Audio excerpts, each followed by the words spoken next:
Okay, everyone has joined in, right? Shraddha, can you please change your name? It says Toy Bank.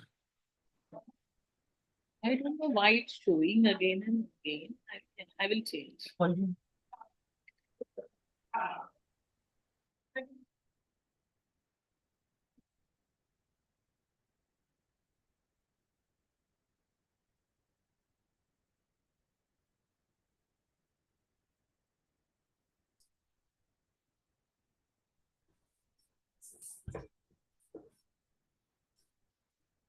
करना है start. Yeah, 1 second, Mansi. हाँ. हाँ, Snehal team आई है ma'am.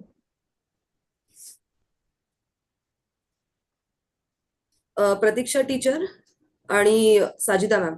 प्रतीक्षा ma'am, तुमचा camera फक्त on करा please.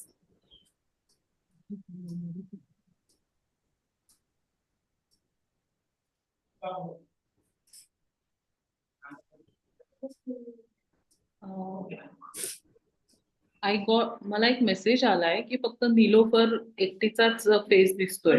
I mean जे लोक लाईव्ह आहेत. अच्छा, okay. Jonita, you there?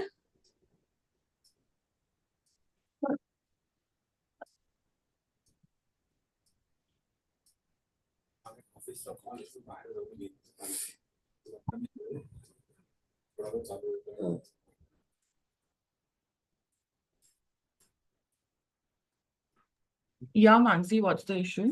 Actually Shraddha ma'am is saying कि व्यूवर्स को सिर्फ नीलोफर का चेहरा दिख रहा है, बाकी नहीं दिख रहे. Like this. We are just checking 1 second. Okay.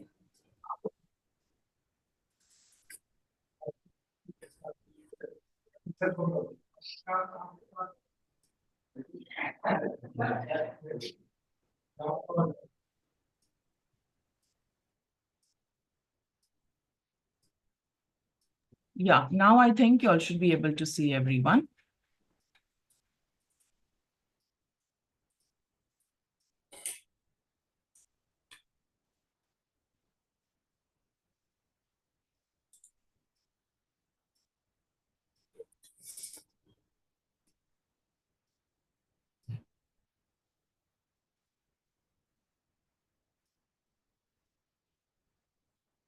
Mansi, you can start now. It's sorted. Okay.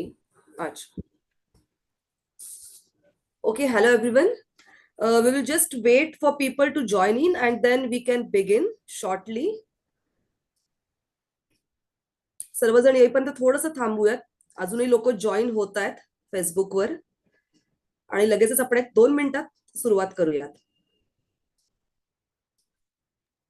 Pratiksha, can you please switch on your video and keep it on throughout?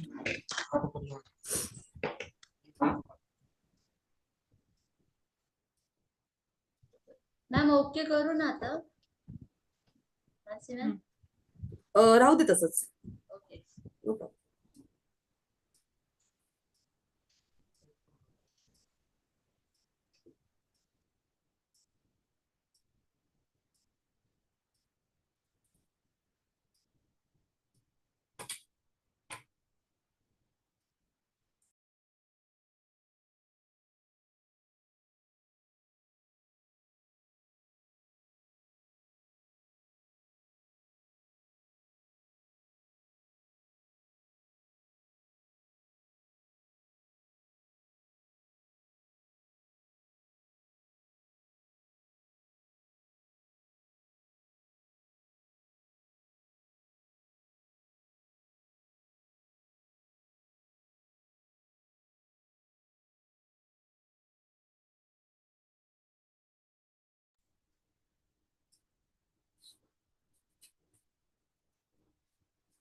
Okay, we can begin now. Hello again. I am Manasi from the Open Tree Foundation and welcome to today's Facebook Live.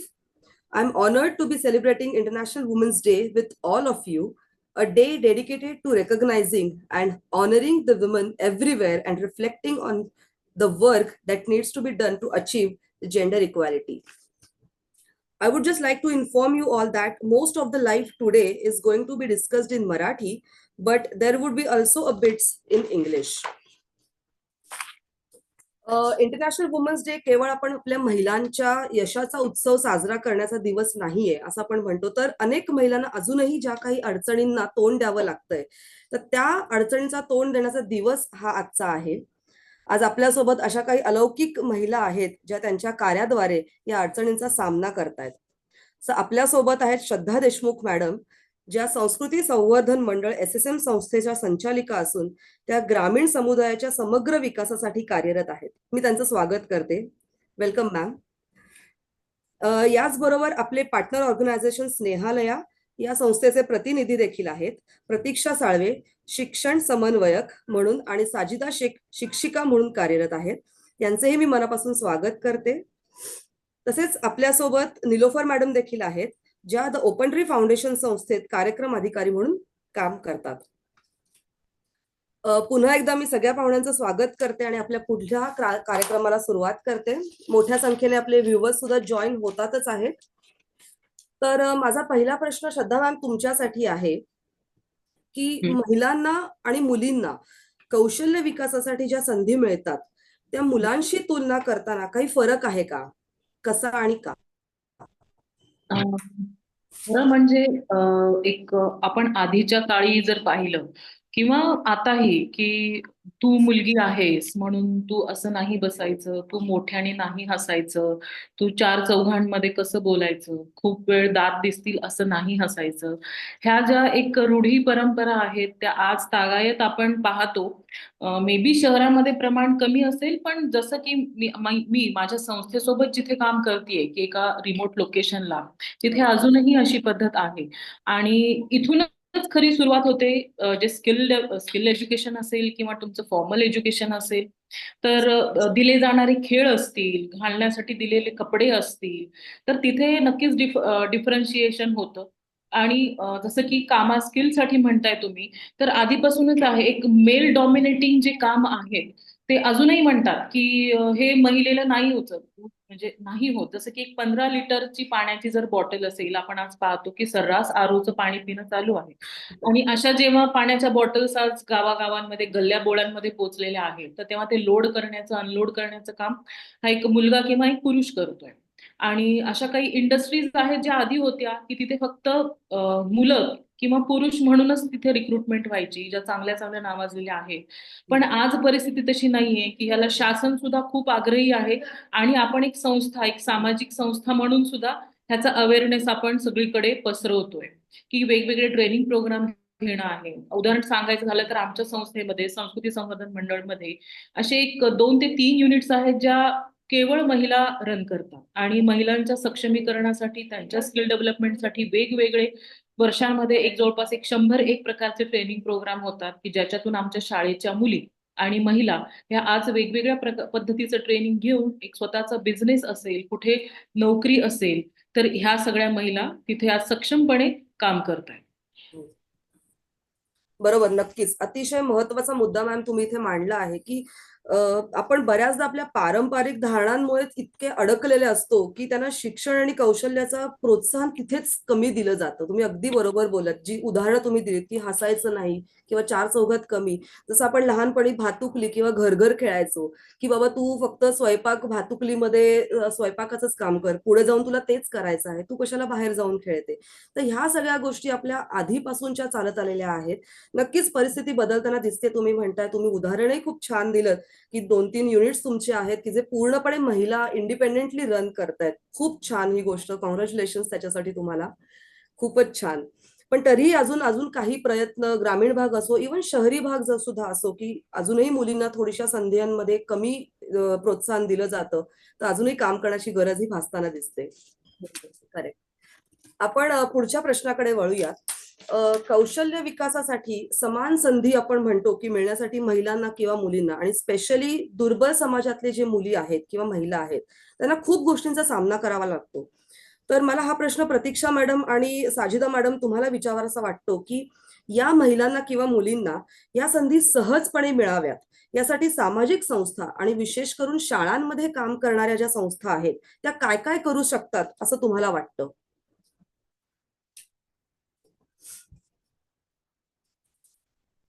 Pratiksha ma'am, Sajida ma'am.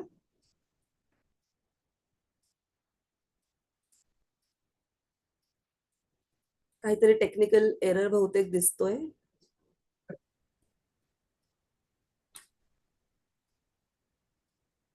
ठीक आहे, हरकत नाही. आपण माझा आवाज येतोय तुम्हाला? हो आहे, क्लिअर आवाज आहे.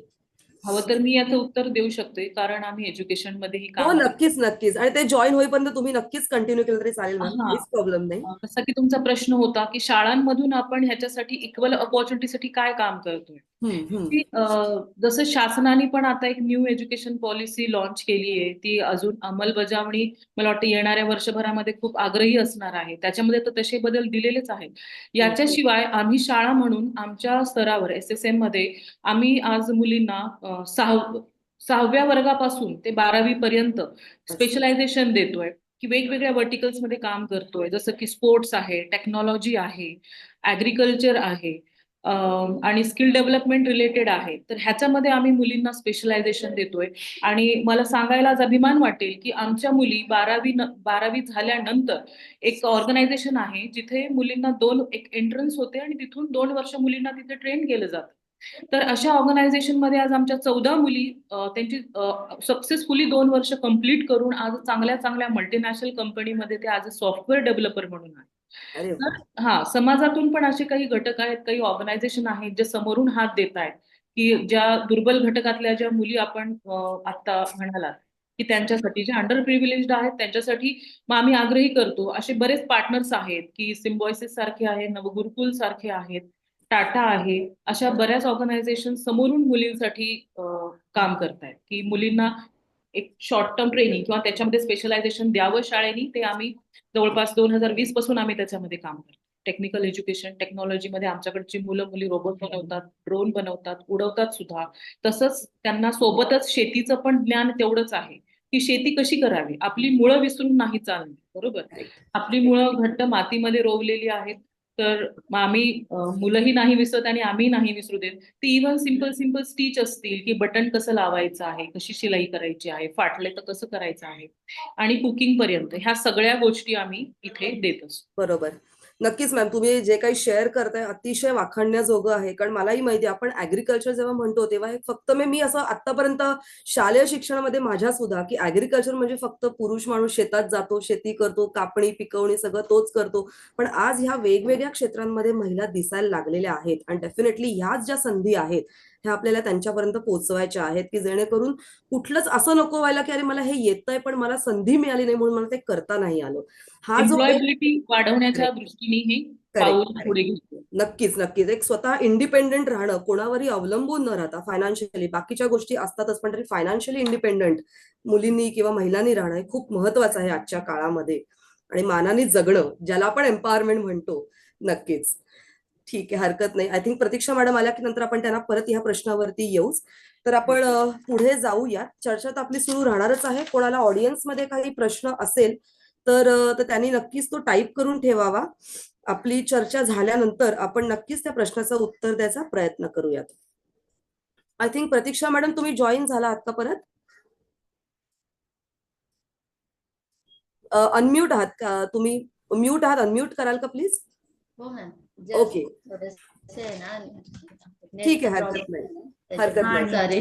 हरकत नाही. आम्ही परत एकदा प्रश्न तुमच्यासाठी हे करते. आता श्रद्धा मॅमनी आम्हाला सांगितलंच, आम्ही थोडीशी चर्चा सुद्धा केली, पण तरी तुमच्यासाठी मला असं विचारायचं होतं की जिथे कौशल्य विकास आपण म्हणतो की समान संधी मिळण्यासाठी महिलांना, मुलींना आजही म्हणजे स्पेशली आपण दुर्बल समाजात ज्या मुली महिला राहतात तर त्यांना बऱ्याच गोष्टींचा सामना हा करायला लागतो. तर मला तुम्हाला असं विचारायचं आहे की या महिलांना किंवा मुलींना सहज संधी उपलब्ध करण्यासाठी सामाजिक संस्था किंवा विशेषतः शाळांमध्ये काम करणाऱ्या ज्या सामाजिक संस्था आहेत तर त्या काय काय करू शकतात असं तुम्हाला वाटतं? नमस्कार मॅडम, मी स्नेहालय संस्था यामध्ये शिक्षक म्हणून कार्यरत आहे बालभवन प्रकल्पामध्ये. प्रथम आपण सर्वांना माझ्याकडून आंतरराष्ट्रीय महिला दिनाच्या हार्दिक हार्दिक शुभेच्छा. आज आपण आंतरराष्ट्रीय महिला दिनाच्या निमित्ताने एकत्र आलो आहोत आणि पण हा दिवस आपण केवळ साजरा करण्याचा नाही तर महिलांना सबळ सक्षम करण्याचा संकल्प करण्याचा आहे. आपल्याला पंख नाहीत तर काय झाले, उडण्याची जिद्द ठेवायला शिकले पाहिजे. आजच्या युगात शिक्षणासोबतच कौशल्य विकास अत्यंत आवश्यक आहे. सामाजिक बंधने किंवा आर्थिक अडचणी, कुटुंबांच्या जबाबदाऱ्या यामुळे महिलांना आपली क्षमता कौशल्य विकसित करता येत नाहीत आणि शक्यतो ग्रामीण भागात याचा जास्त प्रमाण आहे. परिणामी त्या काय होतात, आत्मनिर्भर बनत नाही. तर आपली जी स्नेहालय संस्था आहे ती फक्त वंचित घटकांसाठी म्हणजे शिक्षणापासून ज्या महिला वंचित आहेत किंवा मुलं वंचित आहेत त्यासाठी कार्यरत किंवा अग्रसर असते. त्यासाठी त्यांनी उमेद प्रकल्प हा एक महिलांसाठी सुरू फक्त आत्मनिर्भर बनवता येईल की त्यांचा आत्मविश्वास वाढवता येईल त्या ठिकाणी आणि त्यासाठी त्यांनी उमेद प्रकल्प हा सुरू केलाय. आणि शिक्षण संस्था व सामाजिक संघटना एकत्र जर आल्या तर महिलांच्या कौशल्य विकासासाठी महत्वाचे पाऊल सक्षमच होणार नाही तर प्रत्येक क्षेत्रात प्रगती करू शकतात. बरोबर. त्याचप्रमाणे जर शालेय शिक्षणाबरोबरच म्हणजे शाळेत जर शिक्षण देता येईल त्यासोबतच त्यांना जर व्यावसायिक शिक्षण जरी मुलींना तिथे दिलं, उदाहरणार्थ मुलींना शिक्षणासोबत शिवणकाम, भरतकाम किंवा संगणक शिक्षण अशी जर कौशल्य त्यांना शिकवली गेली तर नक्कीच त्या प्रगती करू शकतात मॅडम.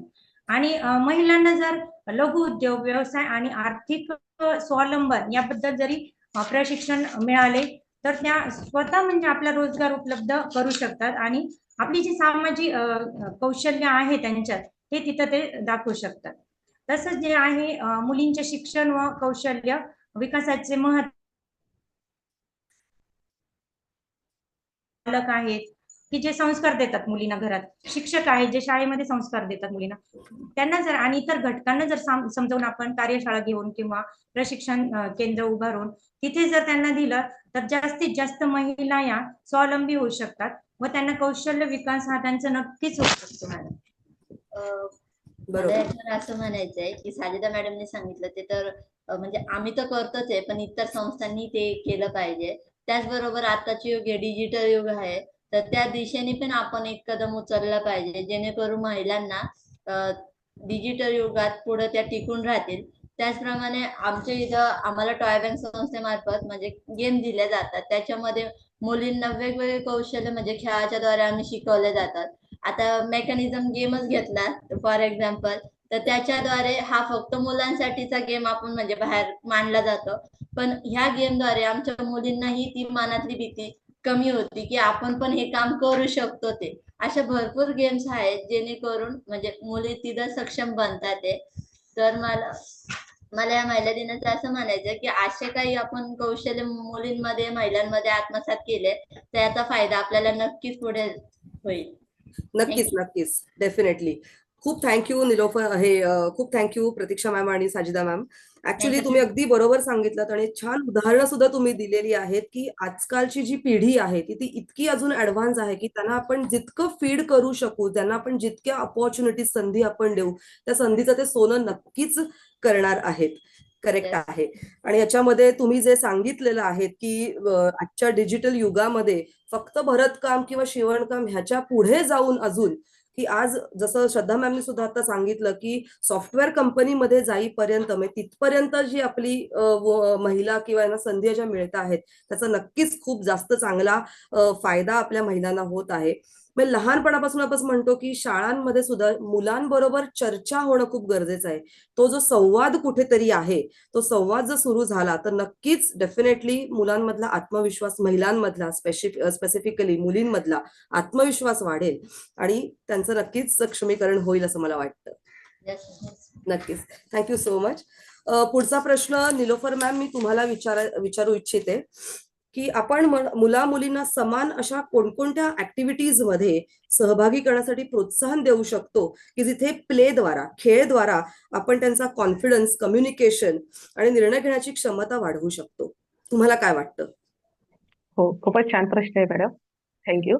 मी सर्वांना पहिले महिला दिनाच्या शुभेच्छा देते. थँक्यू. त्याचबरोबर समान संधी मिळाली, आत्मविश्वास कमी होतो, संवाद कौशल्य सुधारणा आणि निर्णय क्षमता विकसित होते. बरोबर. यावरच आपण उपाय म्हणजे खेळ. खेळाच्या उपक्रमाच्या माध्यमातून आत्मविश्वास, नेतृत्व क्षमता वाढते. जहाँ अक्सर म्हणतात ना, जहाँ अक्सर मिलते हुए कहा हुनर मिलते है वहाँ निखरता है प्ले सेशन. मी खेळाच्या माध्यमातून एक सांगू इच्छिते की गेल्या 10 वर्षापासून आपण टॉय बँकचं सेशन, प्लॅन सेशन आपण सुरू करतो. म्हणतात मुलींना लहानपणापासूनच संस्कार मिळतात, घरातून संस्कार मिळतात की तू इकडे बघू नको, इकडे हसू नको, मुलांमध्ये बसू नको, मुलांच्या लाईन मध्ये उभा राहू नको. पण आम्ही ज्यावेळेस टॉय बँकच्या सेशन मधून तळागाळातल्या मुलांपर्यंत पोहोचतो, शाळा, कॉलेज, वस्तीमध्ये पोहोचतो, तर त्यावेळेस तर सगळ्यात पहिल्यांदा आम्ही मुलांमध्ये व मुलींमध्ये भेदभाव नाही, सर्वांची समानता ग्रुप बनवून गेम्सची स्टार्टिंग करतो. त्यामध्ये मुलांची भीती दूर होती की आपण मुलांमध्येही खेळू शकतो. त्यामध्ये आपण ज्यावेळेस आपण शाळेमध्ये जास्तीत जास्त मी जात होते त्यावेळेस माझ्या लक्षात आलं की फक्त क्रिकेट, फुटबॉल, खो खो या सामन्यामध्ये येतं त्यांना मुलींना, पण त्यांना घरची परमिशन नसल्यामुळं त्या पुढे जाऊ शकत नव्हत्या. त्यांना तेवढं त्यांचं स्किल दाखवता येत नव्हते, कारण की पुढे जाण्याच्या वेळेस आई वडिलांचे विरोध असतात, नाही तू एकटी जाऊ शकत नाही. पण ज्यावेळेस आम्ही तिथं स्टार्ट केलं तर आम्ही सर्वात पहिल्यांदा रोल प्ले तिथं त्या ठिकाणी आमच्या सेशन मधून स्टार्ट केलं. रोल प्ले मध्ये आम्ही शिक्षक, डॉक्टर, नेता कसे बनतात, त्यांचं भाषण कसं असतं ते त्यांना एकमेकांना करायला सांगितलं. त्या रोल प्ले मध्ये असं समजलं, मुलांना पण लक्षात आलं तर मुली पण काहीतरी करू शकतात, मुली पण हे बनू शकतात. म्हणजे तिथं समानतेची भावना आम्ही त्या ठिकाणी निर्माण करतो. आज आम्ही कमीत कमी 3,000 मुलांपर्यंत 24 सेंटरमध्ये काम चालू आहे आमचं. त्यामध्ये आम्हाला त्यानंतर लक्षात आलं की समस्या सोडवणे, प्रॉब्लेम सोल्युशन हे कशामध्ये सोडवलं तर आमच्याकडे वेगवेगळे गेम्स आहे, बुद्धिमत्ता आहे, बुद्धिबळ आहे, कॅरम्स आहे, पझल्स आहे, राजनीतीचे गेम्स आहे. यामधून आम्ही मुलांना दाखवलं की तुमच्या मुली पण तशा खेळू शकतात. एक मुलीचं उदाहरण देते मॅडम मी थोडक्यात की एक मुलगी खूप भ्यायची, म्हणजे भीती वाटायची, तिला मुलांबरोबर खेळत नव्हती. म्हणजे तिला असं वाटायचं की मी जिंकू शकले नाही. त्या दोघांचं गेमचं थोडंसं हे केलं आणि त्यांना चेस खेळण्यासाठी दिले. चेस खेळण्यासाठी ती जिंकली, तिचा इतका आत्मविश्वास वाढला, ती प्रत्येक याच्यामध्ये मुलांबरोबर खेळायला लागली. म्हणजे कुठेतरी मुलींची भीती मुलांपेक्षा दूर होण्याची तिथं प्रयत्न आम्ही करू लागलो. अशा प्रकारे आम्ही नंतर वक्तृत्व, वादविवाद स्पर्धा घ्यायला लागलो. त्यामधून काय झालं तर समूह चर्चा झाली, वादविवाद झाले, त्यानंतर त्यांचे विचारांची देवाणघेवाण झाली, त्यांचा आत्मविश्वास मुलींचा वाढू लागला. हे पण ऍक्टिव्हिटी आम्ही लर्न करतो. त्याचबरोबर वेगवेगळे स्पर्धा घेतो, त्याच्यामध्ये पण आम्हाला मुलींना खूप छान पद्धतीने मुलांबरोबर कशा पद्धतीने आपण हे केलं पाहिजे, मुलांना न घाब. बऱ्याचशा मुलींचं असं असायचं की आम्ही फक्त मुलींच्याच लाईन मध्ये उभा राहणार, मुलांचे राहणारच नाही. त्यांची आता जस्ट नवीन असं वाटतं, आता जस्ट मुली स्वतः येतात, पुढे येतात आणि लगेच ग्रुप तयार करतात, मुलींचे लगेच हे करतात. म्हणजे ग्रुप लीडर तयार होत आहेत आता सध्याला. इतकी म्हणजे आउटपुट आम्हाला आज मिळत आहेत. आणि त्याचबरोबर मुलांपेक्षा पण मुली फास्टली सगळं काम करतायत. हे मुलींचे पण असं लहानपणापासून जेव्हा आपण हे रुजवतो त्यावेळेस ते लक्षात येतं. बरोबर. नक्कीच. हा, मी समारोप असा करते माझ्या प्रश्नाचा. चला आपण सर्वजण मिळून मुला मुलींचे समानतेची संधी उपलब्ध करून भविष्याचे उज्ज्वल भविष्य करूया. तर एक कविता छोटीशी म्हणते, नारी की उड़ान खेल का सम्मान, हौसला रख आगे बढ़, खेल के मैदान में कदम जमा कर चल, गेंद हो या रेस ही, राह हर खेल की तेरी चाह, हार से डरना तेरा काम नहीं, तेरे उड़ान की किसी से कम नहीं, सपनों को अब सच कर कर दिखा, खेल की दुनिया में जीत कर कर दिखा, खेल ही तेरा अधिकार है, अब नारी करेंगी हर मैदान पार है. क्या बात आहे, क्या बात आहे. खूप छान निलोफर मॅम, अगदी खूप मनातलं तुम्ही बोललात. प्रत्येक आता सगळे आता जेवढे आपले व्ह्युअर्स आहेत सगळ्यांच्या मनात हेच येत असणार आहे की खेळ ही अशी आहे ना गोष्ट की मुलांच्या ती खूप जवळची आहे. म्हणजे मुलांचीच आपण म्हटलं की भाषा काय आहे तर मुलांची भाषा खेळ ही एकमेव भाषा आहे. कारण खेळ कितीही वेगळ्या प्रकारचे असले तरी मुलांना ते व्यक्त होण्यासाठी जर फ्रीडम तेवढा दिला, की मला हे येतंय, मला हे येत नाहीये, किंवा कुठलंही तुम्ही स्किल आपण जरी म्हटलं, लिडरशिप असो, कम्युनिकेशन असो, कुठल्याही प्रकारचं असो, तर ह्या सगळ्या ज्या गोष्टी आहेत, जेव्हा आपण मुलांना फ्रीडम देऊ की स्वतःला व्यक्त करण्याचा, तेव्हाच तिथून ती सगळी सुरुवात होणार आहे असं मला वाटतं. आणि जे तुम्ही उदाहरण दिलं अतिशय सुंदर, की ज्या पद्धतीने आज मुली वेगवेगळ्या म्हणजे साध्या शाळेच्या लेवलला आधी कॉम्पिटिशन मध्ये असो, नंतर district level, state level, international level, national, कुठल्याही लेवलला असो, जर मुलींना पुढे न्यायचं असेल तर त्यांना ही संधी उपलब्ध करून देणं खूप महत्वाचं आहे. नक्कीच. आणि जी भीती, तुम्ही जो एक शब्द वापरला तो मला अगदी इथे आवर्जून सांगावासा वाटतो, की जर मुलींच्या मनातली भीती कमी करायची असेल तर त्यांना एकत्र, मुलांबरोबर सुद्धा एकत्र तितक्याच ताकदीने आम्हीही खेळू शकतो, हा जेव्हा त्यांच्यात आत्मविश्वास निर्माण होईल, तेव्हा सगळी भीती ही नक्कीच कुठेतरी निघून जाईल आणि त्यांचं एक पुढचं पाऊल त्या टाकू शकतील. नक्कीच. जसं प्रतीक्षा मॅमनी मगाशी एक उदाहरण छान दिलं, की मेकॅनिक्स हा गेम, टॉय बँक मधला हा तर इतका, म्हणजे आम्हाला इथे शहरामध्ये सुद्धा असा इतका चांगला अनुभव आहे या मेकॅनिक्स गेमचा, की आता हल्ली मुली देखील छान प्रकारे स्क्रू ड्रायव्हर करून इतकी छान गाडी वगैरे, किंवा व्हॉटेवर, विमान असो, हेलिकॉप्टर असो, गाडी असो, की ते बनवतात, की आम्हालाही याच्यामध्ये इंटरेस्ट आहे, आम्ही हे बनवू शकतो. म्हणजे ही जी एक त्यांनी सुरुवात, एक पुढचं पाऊल टाकलंय, की आम्ही हेही करू शकतो, ह्याच्यातच ते अर्ध सामावून घेतात असं मला वाटतं. मला इथे एक आठवतात, एक प्ले थेरपिस्ट आहेत गॅरी लँड्रिथ म्हणून. ते नेहमी असं म्हणतात, की play is a child's natural medium of communication and it is the child's way of learning about the world and processing experiences. मुलंही त्यांच्या खेळातनं त्या जगाकडे बघत असतात, त्यातनं शिकत असतात आणि त्यांचे स्वतःचे अनुभव हे बनवत असतात. नक्कीच. Thank you so much Nilofar ma'am. आपली खूप छान चर्चा रंगतीये, पॉझिटिव्ह अशा सगळ्या गोष्टी आपल्या सगळ्यांसमोर येत आहेत, पण आपल्याला थोडंसं टाइम लिमिट आहे, तेव्हा आपण ऑडियन्स मधनं एक प्रश्न आला आहे तो घेऊयात. तो प्रश्न, श्रद्धा मॅम, मी तुम्हाला सांगेन की या प्रश्नाचं समर्थन तुम्ही करावं. प्रश्न असा आहे की खेळाची महिला आणि मुलीच्या सक्षमीकरणात, म्हणजे खेळाची महिला आणि मुलींच्या सक्षमीकरणात काय भूमिका आहे आणि आपण हे सुनिश्चित कसं करू शकतो की त्यांना ही संधी समानपणे मिळेल.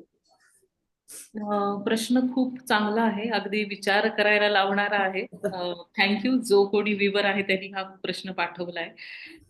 तुम्ही म्हणाल तर खेळामुळे असं काय होतं की दोघांमध्ये काय म्हणता येईल, प्लीज परत एकदा रिपीट करता. महिला आणि मुलींच्या सक्षमीकरणात खेळाची भूमिका काय आहे बरोबर. आणि आपण हे कसं सुनिश्चित करू शकतो की ते समानपणे त्यांना मिळेल. खेळामुळे नक्कीच असं म्हणता येईल की सक्षमीकरण होतं महिलांचं, मुलींचं. जसं टॉय बँक सोबत आम्ही, मला वाटतं बऱ्याच वर्षांपासून आहेत आणि आमच्या शाळेमध्ये वेगवेगळ्या विभागांमध्ये टॉयज दिलेले आहेत. जसं मी ग्रासरूट लेवल रिमोट लोकेशनला काम करते, टॉय बँकच्या आधी, नंतर आणि आताची फेज मला हे सांगायला आवडेल. सुरुवातीचा जो काळ होता, की जसं तुम्ही उदाहरण दिलं सुरुवातीला, की मुलींनी फक्त भातुकलीच खेळायची, जसं की स्वयंपाक बनवणं असेल आणि बाहुलीला घेऊन एक काळजी घेणं सगळ्या गोष्टींची, असं हे ट्रेडिशन होतं आपलं, बरोबर.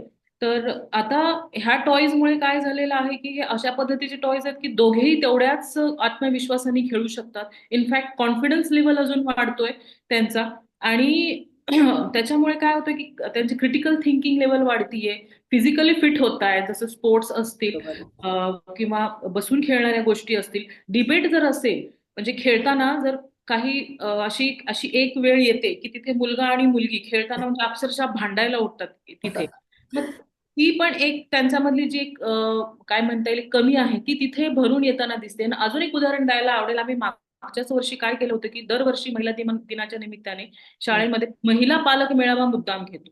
कारण हा भाग असा आहे की काही आमचे विद्यार्थी जे फर्स्ट जनरेशन लर्नर आहेत, त्याच्यामुळे तो अवेअरनेस नाहीये आणि पॅरेंट्स, पालकांचा म्हणावा तेवढा सहभाग नाहीये, म्हणून आम्ही महिला पालकांना बोलवू.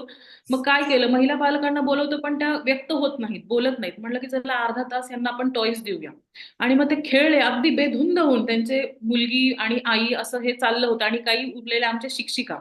आणि त्याच्यानंतर मग आम्ही तो प्रोग्राम घेतला आणि तिथे त्या काय झालं, एक तर त्या प्रेझेंट मध्ये आल्या आणि त्यांनी मग अशी काही प्रश्न मांडली, म्हणजे जो चांगला पार्ट होतो तो त्यांनी बोलून दाखवला, आणि जे काही त्यांचे मुलांचे प्रॉब्लेम्स होते अभ्यासाशी रिलेटेड किंवा इतर असतील ते पण ते चर्चा करतो आम्ही मीटिंगमध्ये, तर त्यांनी ते पण अगदी पडखरपणे मतं मांडली. म्हणजे तो डिफरन्स आम्हाला जाणवला विथ टॉईज आणि विदाउट टॉईज पॅरेंट्स मीटिंग. आणि इथून म्हणाल तर आपण ह्यांना इक्वल ऑपॉर्च्युनिटी कशी देऊ शकतो की अशा ह्या खेळांमुळे काय झालं, जसं की आता मला वाटतं स्नेहालयामधून त्यांनी एक उदाहरण दिलं की मेकॅनिक्सचा जो एक आहे, तर त्याच्यामध्ये सुद्धा मुली पण आज करतायत. तर आणि आम्ही संस्थेमधून म्हणत असाल, एक संस्था म्हणून जेव्हा काम करतो तेव्हा आम्ही इक्वल अपॉर्च्युनिटी देतो गर्ल्स आणि बॉईजला. आमच्याकडे एक होम सायन्स म्हणून एक विषय आहे, तर त्याच्यामध्ये मुलंही तुम्हाला कुकिंग करताना दिसतील, मुलींच्या पेक्षा जास्त संख्येने आवडीने बनवतात. वेगवेगळे मेनूज असतात त्यांना प्रॅक्टिकली बनवायचे, ते विकणं असेल आणि त्याचा खर्च किती झाला हे सगळं कॅल्क्युलेट करणं असेल, तर आम्ही ही अशी इक्वल अपॉर्च्युनिटी ते संस्था म्हणून देतो. बरोबर. आणि नक्कीच. आज आणि अजून आहे की खेळ ऍज अ करिअर अपॉर्च्युनिटी म्हणून जो बघण्याचा दृष्टिकोन एवढी वर्ष नव्हता, पण तो आता कुठे हळूवार पद्धतीने एक पुसटचा होताना दिसतोय. कारण आमच्याकडच्या सगरोळी सनराईज प्रोजेक्ट म्हणून आहे, त्याच्यामध्ये मुली आणि मुलांचा सहभाग इक्वल आहे. आणि आमच्या मुली मुंबई मॅरेथॉन सारख्या MMRD सारख्या मॅरेथॉन मध्ये आमच्या मुली आज टॉपवर येत आहेत. सो आम्ही त्याच्यावर आमचं बऱ्याच वर्षांपासून काम चालू आहे आणि आता कुठे आम्हाला ते दिसतंय. Correct, correct. बरोबर. Thank you so much. खूपच छान तुम्ही एक संकल्पना इथे मांडली की महिला पालक मेळावा. त्याच्याबद्दल बोलायला नक्कीच आवडेल की जिथे आपण हा विचारही करू शकत नाही की त्या महिलांनी सुद्धा त्यांच्या लहानपणी कधी खेळ सोडला असेल आणि त्याच्यानंतर आत्ता ते त्यांच्या मुलांबरोबर खेळतायत. म्हणजे ते जे आपण जे म्हणतो की स्वची अवेअरनेस, सेल्फ अवेअरनेस जो आपण म्हणतो की स्वची जेव्हा आपल्याला ओळख होते तेव्हा काहीतरी करून दाखवायची क्षमता आपल्यामध्ये वाढते. आणि हे डेफिनेटली की त्याच्यासाठीच हा खेळ अतिशय महत्वाचा आहे. आम्ही सुद्धा इथे कधी कधी शाळांमध्ये शिक्षकांना गेम्स खेळायला देतो. इतके असं स्वतःला विसरून ते खेळतात की पुढे अजून आपल्याला काय काम आहे ह्याचाही त्यांना विसर पडतो. म्हणजे असंही एक एक एक्सपिरियन्सेस सध्या बघायला मिळत आहेत. इतका खेळाचा इम्पॅक्ट हा खूप चांगल्या पॉझिटिव्ह पद्धतीने सगळ्यांवर होत आहे. कुठल्याही नव्यानी ओळख किंवा वेगवेगळी आपण जी कौशल्य म्हणतो, लिडरशिप असो किंवा टीमवर्क असो किंवा कम्युनिकेशन असो, एक्झॅक्टली जेव्हा जिथे खेळ येतो तिथे या सगळ्या गोष्टी ऑटोमॅटिकली कव्हर होतात. त्याच्यामुळे नक्कीच डेफिनेटली या एम्पॉवरिंग मध्ये आपण जेव्हा म्हणतो की या खेळाचा खूप जास्त महत्वाचा भाग आहे. नक्कीच आपण थोडंसं शेवटाकडे येऊया, वेळ कमी असल्या कारणाने. So thank you all for being here today to mark the significant occasion of International Women's Day. We have had some meaningful conversations about the obstacles women face in accessing opportunities. मला इथे नक्कीच नमूद करायला आवडेल की खेळाला कोणतीही सीमा नाहीये. जेव्हा ही मुलं खेळतात तेव्हा कोणताही पक्षपातीपणा तिथे नसतो. तिथे फक्त उत्सुकता असते, सहकार्य असतं आणि एक आनंद असतो. तेवढंच फक्त तिथे असतं. So, and this is something where we witness every day in our work, whether it's on a playground, whether it is in the classroom or in the field, ki girls take the lead, boys follows, boys take the lead, girls follows. So there is no room for the inequality because there simply shouldn't be. So women are leading the way, we are here and we are in charge. The conversation about gender equality should have been settled by now, but still it exists. And that's the precisely why we keep pushing ahead. So let's celebrate, let's express our gratitude, and most importantly, let's continue to play. कारण असं मला सांगावं असं वाटतं की प्रत्येक पिढी, प्रत्येक जनरेशन जी आहे ना ती मोकळेपणाने खेळते. म्हणजे जी पिढी, जी जनरेशन जी मोकळेपणाने खेळते ती एक अशी पिढी आहे की जी मर्यादांशिवाय असलेल्या जगाच्या अधिक जवळ जाते. मला अजून एक कोट इथे मेन्शन करावं असं वाटतं की जे जॉर्ज बर्नार्ड शॉनी हे केलेलं आहे, लिहिलेलं आहे की we don't stop playing because we grow old, we grow old because we stop playing. So and I think it applies really well to all of us. So I would like to give a special thank you to Shraddha madam, Pratiksha madam, Sajida madam, and Nilufar madam for taking the time to share their valuable insights. So wishing you all a wonderful weekend and once again happy International Women's Day. Thank you so much for making available this platform for such international platform to talk with everyone, and those who are attending, those who are the lady speakers here, they are very dynamic in their own way. So in a way, from this session we are getting some more energy from everyone. Nakkiz. Thank you so much. Thank you so much, Shraddha ma'am. Thank you. Thank you, ma'am. Thank you so much. Thank you so much, ma'am. Thank you so much. Thank you so much.